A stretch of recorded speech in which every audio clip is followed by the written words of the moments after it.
আচ্ছা, ইন্ডিয়া পাকিস্তানের রিসেন্ট কনফ্লিক্টের পর মানুষের ফাইটার জেটের প্রতি যেই পরিমাণ আগ্রহ বাড়ছে, এইটা দেখার পর আমি ভাবলাম যে আজকে আপনাদেরকে স্পেশাল ট্রিবিউটের কথা শেয়ার করি, জেট রিলেটেড। টম ক্রুজকে তো সবাই চিনেন, তাই না? টম ক্রুজের দুটো মুভি আছে জেট রিলেটেড, একটা হচ্ছে টপ গান, একটা হচ্ছে টপ গান ম্যাভরিক।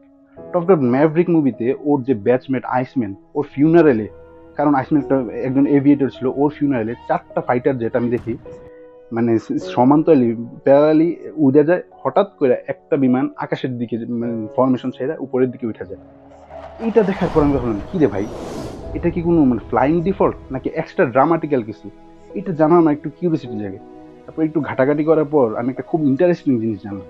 এই যে চারটা বিমান একসাথে উড়ে যায়, এই ফরমেশনটার নাম হচ্ছে দ্য মিসিং ম্যান ফরমেশন। এটা মূলত এয়ার ফোর্সে ব্যবহার করা হয়। আর এই মিসিং ম্যান ফরমেশনে এই যে আমার আঙুল দেখেন, উল্টা ভি শেপে চারটা বিমান উড়ে, আঙুলের যে ফরমেশন আছে মিডল ফিঙ্গার, এটা সবার আগে থাকবে, এরপর এটা থাকবে, এরপর এটা, এরপর এটা, চারটা মানে ইনফরমেশন উড়ে যাবে। এবং এই আঙ্গুল যেটা, এই বিমানটা উড়ার সময় উপরের দিকে উঠে যাবে।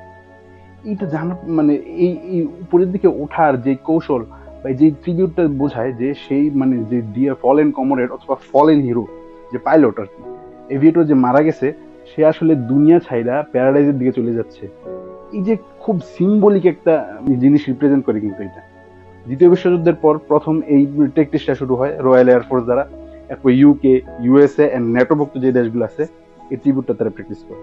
বাংলাদেশে যদিও এখন পর্যন্ত কোনো অফিসিয়াল রেকর্ড নাই যে মিসিং ম্যান ফরমেশন ট্রিবিউট দেওয়া, কিন্তু বর্তমানে রিসেন্টলি একটা খুব সুন্দর একটা ভিডিও ভাইরাল হয়েছে, যেখানে দেখা যায় চারটা মিগ-29 এক বছর আগে পতেঙ্গাতে যে বিমান দুর্ঘটনায় স্কোয়াড্রন লিডার আসিম জাওয়াদ শহীদ হয়েছে, ওনাকে খুব সুন্দর করে দ্য মিসিং ইনফরমেশনে ট্রিবিউট দিয়েছে। যদিও এটা গ্রাফিক্যাল ভিডিও, কিন্তু মানে দেশের পতাকা মোড়ানো চারটা মিগ-29 বাংলাদেশের পতাকা এত সুন্দর করে যে ভিডিওটা বানানো হয়েছে, এটা এখন আপনারা এখানে দেখলেই বুঝতে পারবেন। আর এই যে মিসিং ইনফরমেশন, এই স্পেশাল যে মেনুভারটা, এটা আসলে মানে রিপ্রেজেন্ট করে যে আসলে হিস্ট্রি বা ট্রিবিউট, এটা খাতায় না শুধু, ইতিহাসে না শুধু, আকাশেও লেখা যায়।